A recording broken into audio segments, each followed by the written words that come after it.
Olá, meus irmãos. A paz do Mestre Jesus esteja com todos vocês. Que Deus abençoe quem me ouve e que o Senhor, Deus Todo-Poderoso, possa se fazer presente nessa ministração e falar conosco. Como que está o coração, irmão? Como que está o coração, minha irmã? Está na luta? Se está na luta é porque tem vitória. Às vezes cansa, né? Lutar. Mas vamos lá, vamos aprender um pouquinho com o Senhor de como são as nossas lutas. Creio que o texto fala um pouco hoje disso. E o texto hoje para nossa conversa, para nossa breve reflexão, encontra-se no Evangelho de Jesus Cristo, segundo o pastor e teólogo João. Quero ler com vocês o capítulo 10, a partir do verso 11 em diante. Diz assim: Eu sou o bom pastor. O bom pastor sacrifica a sua vida pelas ovelhas. O empregado foge quando vê a todos e ao ver um lobo se aproximar. Abandona as ovelhas porque elas não lhe pertencem e ele não é seu pastor. Então o lobo ataca e dispersa o rebanho. O empregado foge porque trabalha apenas por dinheiro e não se importa de fato com as ovelhas. Eu sou o bom pastor, conheço as minhas ovelhas e elas me conhecem. Glória a Deus, irmão. O Senhor Jesus está aqui explicando a figura do pastor no capítulo 10, logo depois de um embate, vamos dizer ali, com os líderes fariseus que expulsaram o cego que ele tinha curado, um cego de nascença. O Senhor Jesus curou um cego de nascença e ele foi expulso por defender o Senhor Jesus de certa forma. E o que ele estava querendo ali era apenas cultuar, glorificar o nome de Deus, porque nunca tinha enxergado. Imagina, irmão, uma pessoa que nunca enxergou na vida, vendo cores, vendo seu pai, a sua mãe, vendo o autor e consumador da sua fé, o seu milagre de frente. Eu creio que o fato de abrir a vista ali traria ao coração daquele homem muitas emoções, e as emoções partiriam para o seu extremo. E eu falo aqui de emoções felizes, emoções alegres. Bom, e o Senhor Jesus começa a falar justamente sobre a esses homens, ele como pastor. E eu creio que no mundo existe três tipos de pessoa: o pastor, o lobo e a ovelha. A ovelha ela é indefesa e de certa maneira até mesmo inocente e, com o perdão da palavra, aqui, se eu posso dizer, um pouco burra.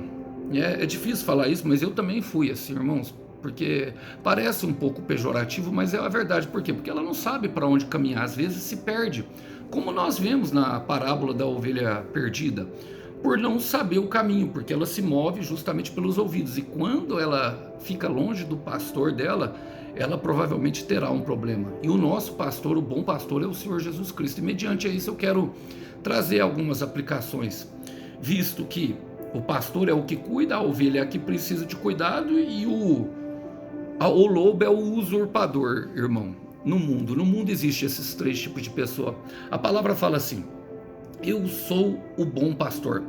Irmãos, e olha, Jesus, ele é a evolução. Todos nós, se quisermos alcançar o céu, devemos perseguir a estatura do varão perfeito. Devemos perseguir a estatura do bom pastor. Logicamente, irmãos, só o Senhor Jesus, que morreu na cruz pelos nossos pecados. Ninguém tem essa capacidade, visto que todos pecamos. Mas Jesus é a evolução fiel. Ele é a expressão perfeita do caráter de Deus. Então, quem quer se parecer com o seu Pai Celestial deve buscar essa evolução. Deve buscar, de fato, perseguir e andar no mesmo caminho que o Senhor Jesus andou. E é um caminho de fé, irmão. É um caminho que nós vamos andar e que vai ter muita luta, que vai ter muito sofrimento, mas que também vai ter evolução e amadurecimento espiritual. Agora, ninguém amadurece sorrindo, irmão. Precisamos compreender que ninguém amadurece sorrindo. Quando o Senhor Jesus traz a figura de pastor, irmão, eu gosto, porque é a verdadeira figura. Não a que nós vemos, irmão, sabe, de maioria de igreja e pastor de púlpito que só prega, que não cuida de ninguém. Sabe, nós vemos muito isso hoje. O pastor, ele se tornou um título, e o pastor não é o título, é uma função. uma função no reino de cuidado, de amor, sabe, de destreza, de sagacidade. Olha, o que a palavra fala em 1 João, capítulo 2, quero ler com vocês o verso 6, irmãos. A palavra fala, olha, o apóstolo João, qualquer um que diga que é servo de Cristo, deve viver como Cristo viveu. Eu quero repetir esse versículo, qualquer um que diga que é servo de Cristo, ou que é discípulo, ou que é cristão, ou que é no mínimo alguém que quer se parecer, deve viver como Cristo viveu. Em outras versões, deve andar como ele andou. Agora, a palavra continua falando, fala aí que chega, começa a apertar as coisas, porque fala assim, ó, ele fala assim, o bom pastor sacrifica a sua vida pelas ovelhas. Irmão, esse sacrificar é lutar. Tem muitas pessoas perdendo as coisas e não fazem nada. É necessário um despertamento, tá perdendo o marido, tá perdendo a esposa, tá perdendo bons relacionamentos, tá perdendo o emprego, tá perdendo o filho pelas drogas e não luta. Não luta, irmão. E sem sacrifício não há vitória. Irmão, não há vitória para quem não luta. As pessoas estão deixando ir. Os relacionamentos têm se tornado cada vez mais descartáveis. E o Senhor Jesus mostra a clara evidência de que Ele desceu do céu para se sacrificar por nós. Essa é a essência do amor, o sacrifício, irmão. E logicamente, irmão, nós podemos oferecer sacrifícios espirituais pelas pessoas. Tem pessoa que está vendo a família ser destruída, está vendo a família se dissolver e não se levanta. Olha, e não tem jeito, irmão. Por quê? Porque Satanás, a menção do versículo anterior é que Satanás veio para roubar, matar e destruir o ladrão, que é justamente contra quem Jesus está lutando. Olha, e como que se oferece esses sacrifícios? Eu gosto de uma história, porque uma figura de pastor que mexe muito com o meu coração da história bíblica é a figura de Davi. Ele, antes de se tornar rei, antes de se tornar governante, ele era pastor. E olha, a palavra fala, e eu quero ler com vocês aqui justamente, logo depois a gente percebe que a essência não se perde no meio do caminho. Então é por isso que às vezes é necessário ter um processo. Em 2 Samuel, no capítulo 24, quando ele já era rei, olha o que acontece ele numa conversa. O Senhor manda o Davi oferecer alguns sacrifícios no Monte Santo, aonde tinha justamente, porque tinha uma praga tomando conta de Israel. Então ele saiu ao encontro justamente no monte ali dos Jebuseus, onde tinha levantado alguns altares idólatras, e o Senhor pediu a Davi que queimasse alguns sacrifícios ali. Então, em 2 Samuel 24, o Davi chega de frente a Araúna, que era justamente o dono daquele território que ele estava ali pedindo para oferecer os sacrifícios. Ele tinha alguns animais ali. E olha só a conversa, fala assim, ó, 2 Samuel capítulo 24, versículo 22. Araúna disse ao rei, tudo está aqui à disposição do meu senhor e rei para o sacrifício. Aqui estão os bois para o sacrifício queimado, debulhador e tudo o que o rei precisar para construir o altar. E também o jugo dos bois para a lenha do fogo que será aceso sobre o altar.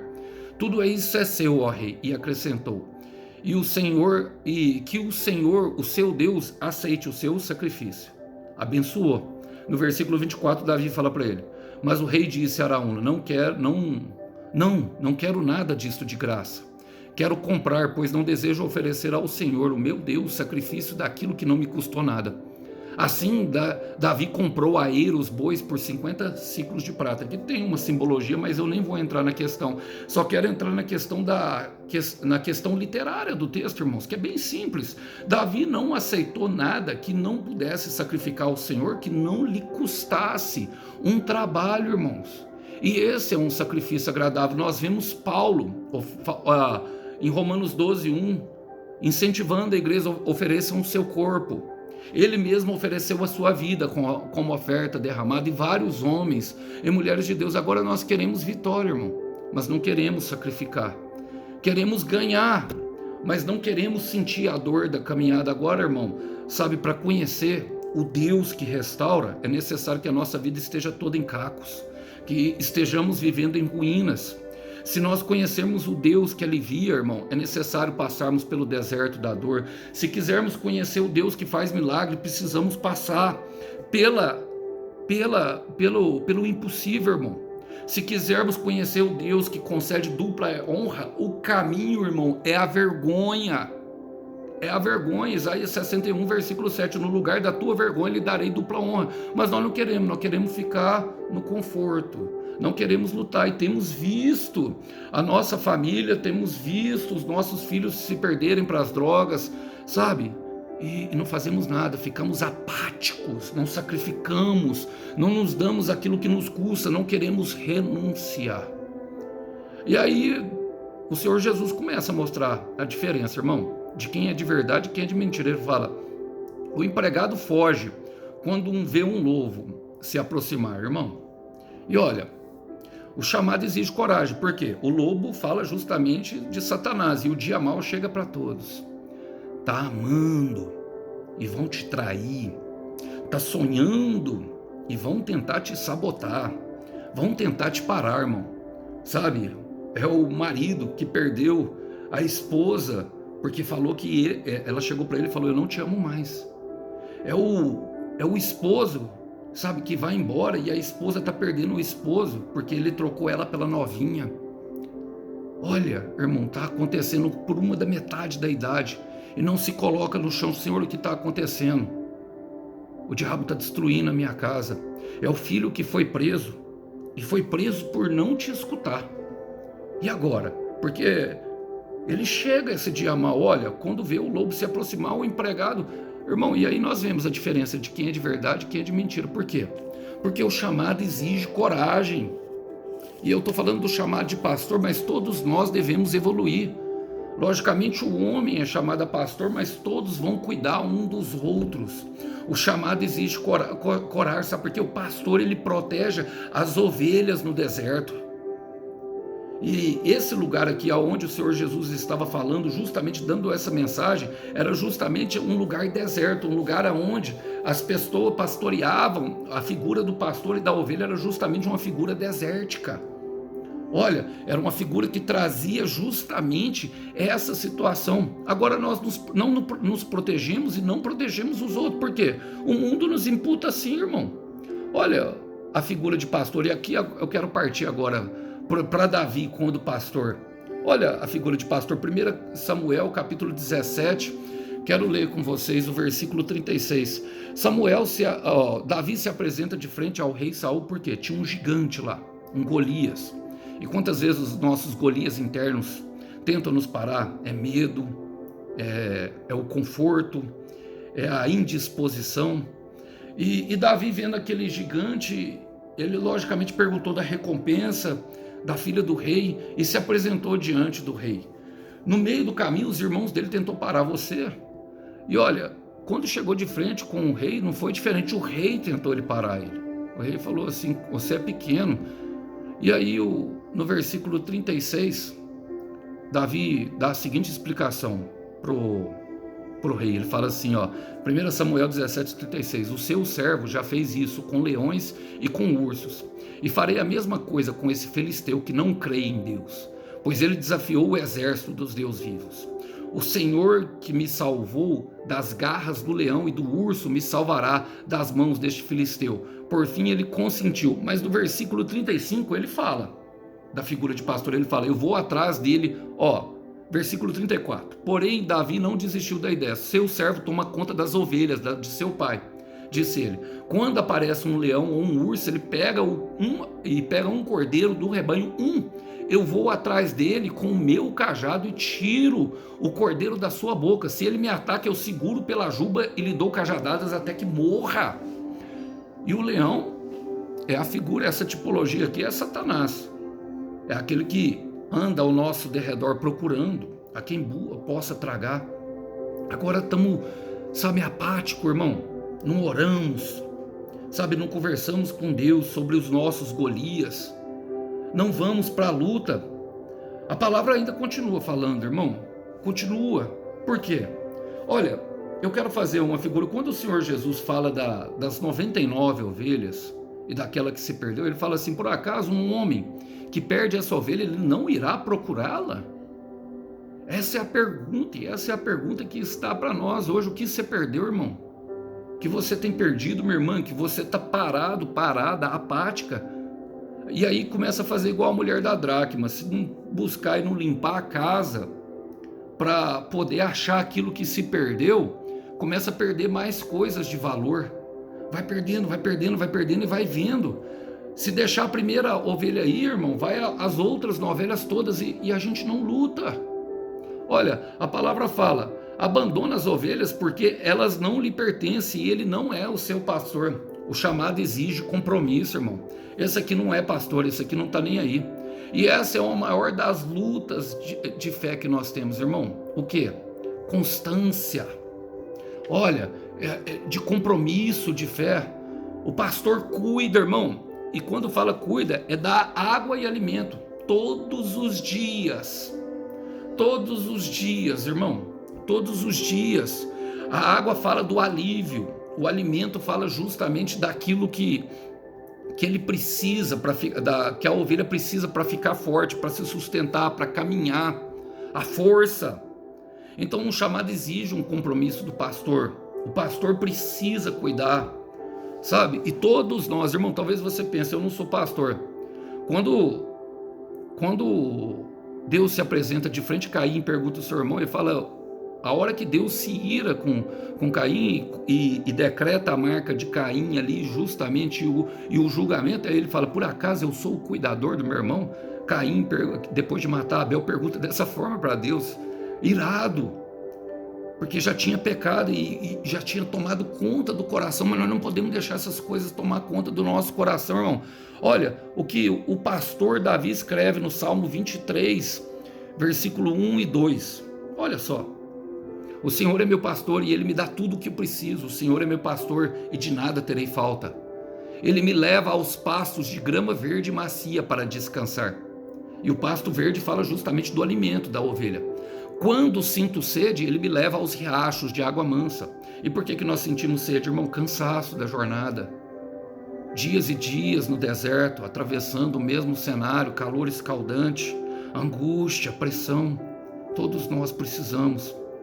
Olha, e a palavra continua falando assim, ó. Então o lobo ataca e dispersa as ovelhas. Por que dispersa, irmão? Por que vai cada um para o seu lado? Porque não tem visão. O chamado exige visão, e a visão fala da fé. O pastor guia as ovelhas pelo deserto. O nosso pastor hoje, irmão, está na forma de Jesus Cristo por meio do Espírito Santo. Logicamente, a palavra de Deus por meio da oração, mas todos nós podemos exercer esse papel. Olha, às vezes você está orando, irmão. Você está orando, minha irmã, pela sua casa, e Jesus está falando assim: eu só estou esperando você abrir o coração para me te encher do meu espírito e usar você dentro da sua casa, usar você dentro do seu trabalho, usar você no seu relacionamento, usar você para amar aquele homem, usar você para amar aquela mulher que está precisando de amor.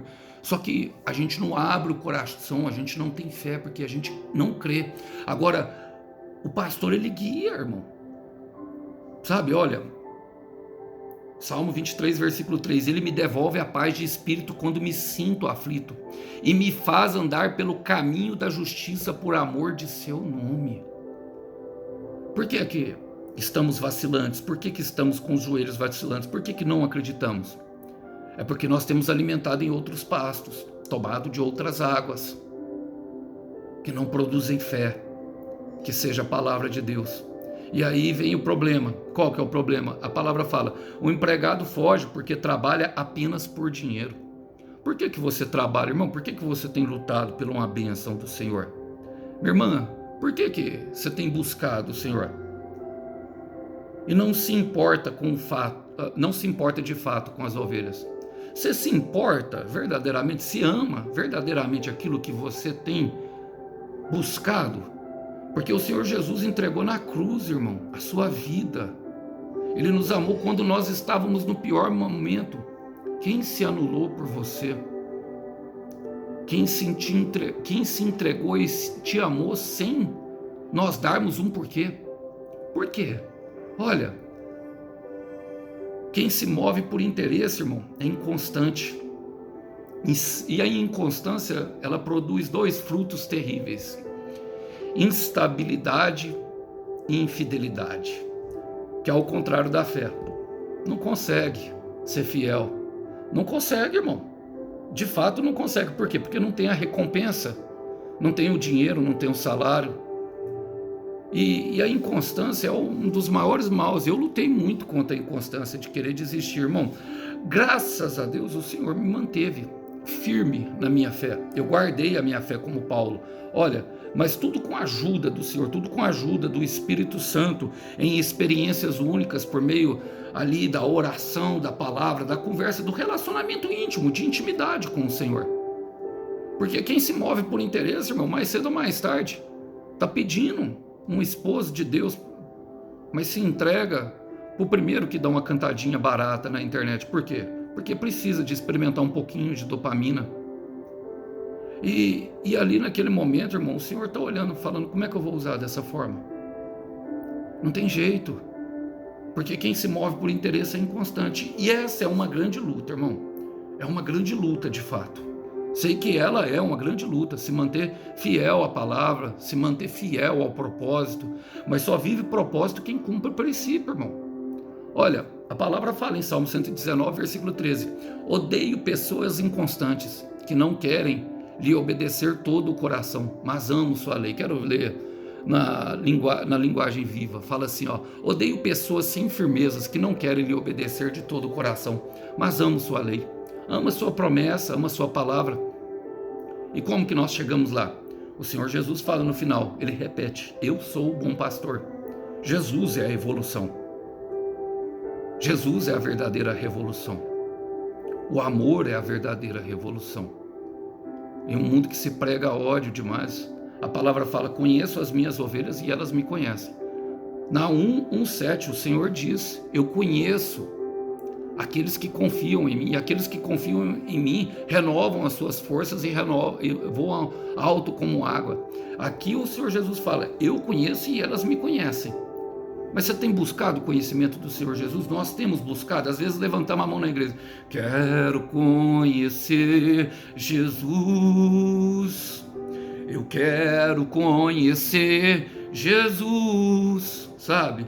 Meu amado é o mais belo entre milhares e milhares. Fechamos os olhos, irmão, e parecemos estar sentindo a vontade de Deus. Mas quando chegamos de fato no nosso lugar de oração, a Bíblia está como? E o Instagram? Bombando. Conhecimento é a chave, meu irmão. E o Evangelho, ele é a inspiração que nos guia. Enquanto o Evangelho estiver fechado, provavelmente não haverá, irmão. Sabe? Os milagres são para quem crê de fato, para quem busca, para quem sacrifica, para quem vai à luta, para quem resolve. Olha o que a palavra fala no livro de sabedoria, Provérbios 24, versículo 3 e 4 diz: com a sabedoria se constrói a casa, e com a prudência ela se consolida. Prudência, entendimento. Conhecer e entender a vida é a melhor maneira de acumular muitas riquezas e dar à sua família tudo que ela necessita.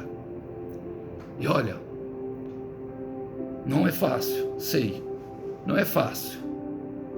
Mas enquanto nós não trocarmos a nossa vida antiga pela vida nova, por uma nova maneira de viver, irmão, eu tenho que te falar isso, sabe? Precisa haver um despertamento. Provavelmente não vai acontecer nada. O cenário continuará se repetindo, ainda mais se você tiver um chamado de Deus, irmão. Se Deus te escolheu para uma obra maior. E por isso Paulo fala, Filipenses capítulo 1, e eu quero aqui terminar, versículo 9. Minha oração por vocês, para a igreja de Filipenses, é por vocês, é que cada vez mais vocês transbordem de amor e que ao mesmo tempo continue a crescer em conhecimento e compreensão espiritual, pois eu desejo que vocês sempre vejam com toda clareza a diferença entre o certo e o errado, e que sejam intimamente puros para que ninguém possa censurá-los, desde agora até que Cristo volte. Que vocês possam estar sempre fazendo coisas boas, pois isso resultará em muito louvor ao Senhor. Salmo 37, versículo 4. Deleita-te no Senhor, e Ele concederá os desejos do teu coração. Saiba, irmão, saiba, minha irmã, que para toda luta há uma recompensa, e essa recompensa ela supera todas as expectativas que você já teve.